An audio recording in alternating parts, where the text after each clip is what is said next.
देवों के देव महादेव बहुत ही भोले माने जाते हैं। इसीलिए उनका एक नाम भोलेनाथ भी है।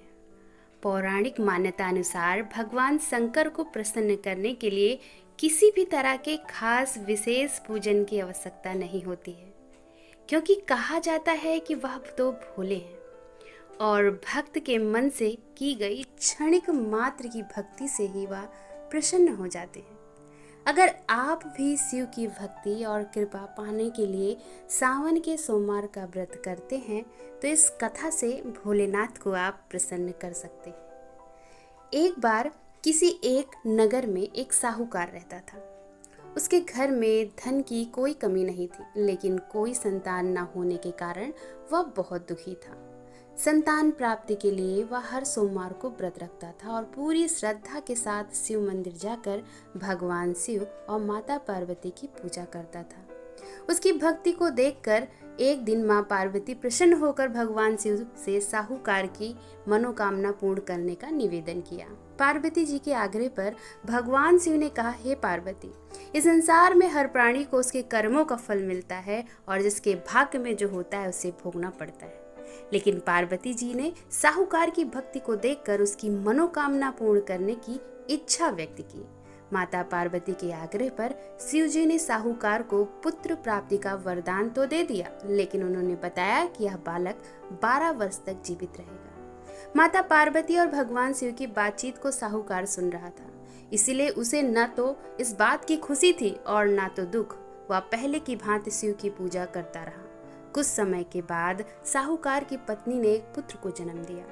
जब वह बालक 11 वर्ष का हुआ तो उसे पढ़ने के लिए काशी भेज दिया गया। साहूकार ने पुत्र के मामा को बुलाकर उसे बहुत सारा धन देते हुए कहा कि तुम इस बालक को काशी विद्या प्राप्ति के लिए ले जाओ। तुम लोग रास्ते में यज्ञ कराते जाना और ब्राह्मणों को भोजन दक्षिणा देते हुए जाना। दोनों मामा भांजे इसी तरह यज्ञ कराते और ब्राह्मणों को दान दक्षिणा देते काशी नगरी निकल पड़े। इस दौरान रात में एक नगर पड़ा जहां नगर के राजा की कन्या का विवाह था, लेकिन जिस राजकुमार से उसका विवाह होने वाला था वो एक आंख से काना था। राजकुमार के पिता ने अपने पुत्र के काना होने की बात को छुपाने के लिए सोचा, क्यों ना साहूकार के पुत्र को दूल्हा बनाकर राजकुमारी से विवाह करा दूं। विवाह के बाद इसको धन देकर विदा कर दूंगा और राजकुमारी को अपने नगर ले जाऊंगा।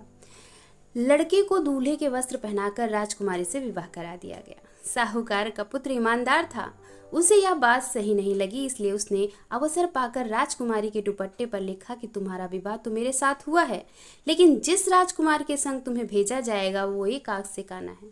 मैं तो काशी पढ़ने जा रहा हूँ। जब राजकुमारी ने चुन्नी पर लिखी बात पढ़ी तो उसने माता पिता को यह बात बताई। राजा ने अपनी पुत्री को विदा नहीं किया और फिर बारात वापस चली गई।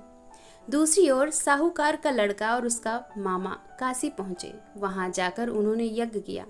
जिस दिन लड़का 12 साल का हुआ उस दिन भी यज्ञ का आयोजन था। लड़के ने अपने मामा से कहा कि मेरी तबीयत कुछ ठीक नहीं है। मामा ने कहा कि तुम अंदर जाकर आराम कर लो। शिव जी के वरदानानुसार कुछ ही देर में उस बालक के प्राण निकल गए। मृत भांजे को देखकर उसके मामा ने विलाप करना शुरू किया। संयोगवश उसी समय शिव जी और माता पार्वती उधर से जा रहे थे। पार्वती माता ने भोलेनाथ से कहा, स्वामी, मुझे इसके रोने के स्वर सहन नहीं हो रहे हैं। आप इस व्यक्ति के कष्ट को अवश्य दूर करें। जब शिव जी मृत बालक के समीप गए तो वह बोले, यह उसी साहूकार का पुत्र है जिसे मैंने 12 वर्ष की आयु का वरदान दिया था। अब इसकी आयु पूरी हो चुकी है। लेकिन मातृभाव से विभोर माता पार्वती ने कहा कि महादेव, आप इस बालक को और आयु देने की कृपा करें, अन्यथा इसके वियोग में इसके माता पिता भी तड़प तड़प कर मर जाएंगे। माता पार्वती के पुनः आग्रह पर भगवान शिव ने उस लड़के को जीवित होने का वरदान दिया। शिव जी की कृपा से वह लड़का जीवित हो गया। शिक्षा पूरी करके लड़का मामा के साथ अपने नगर की ओर वापस चला गया। दोनों चलते हुए उसी नगर में जहाँ पहुँचे, उसी नगर में जहाँ उसका विवाह हुआ था, उस नगर में भी उन्होंने यज्ञ का आयोजन किया। यज्ञ का आयोजन करने के बाद उस लड़के के ससुर ने उसे पहचान लिया और उसके बाद उसने उसे महल में ले जाकर उसकी खातिरदारी की और अपनी पुत्री को विदा कर दिया।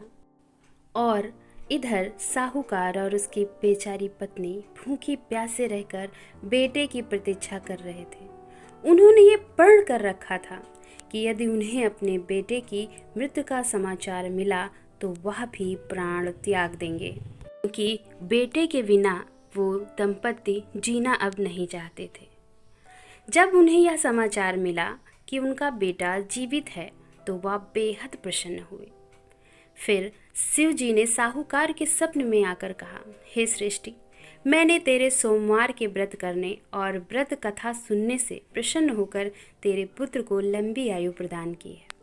इसी प्रकार जो कोई सोमवार व्रत करता है या कथा सुनता है या पढ़ता है, उसके सभी दुख दूर हो जाते हैं और सभी मनोकामनाएं पूरी होती हैं। अगर आपको यह कहानी पसंद आई हो तो वीडियो को लाइक करिएगा और चैनल को सब्सक्राइब करना ना भूलिएगा। वीडियो देखने के लिए आपका बहुत बहुत धन्यवाद।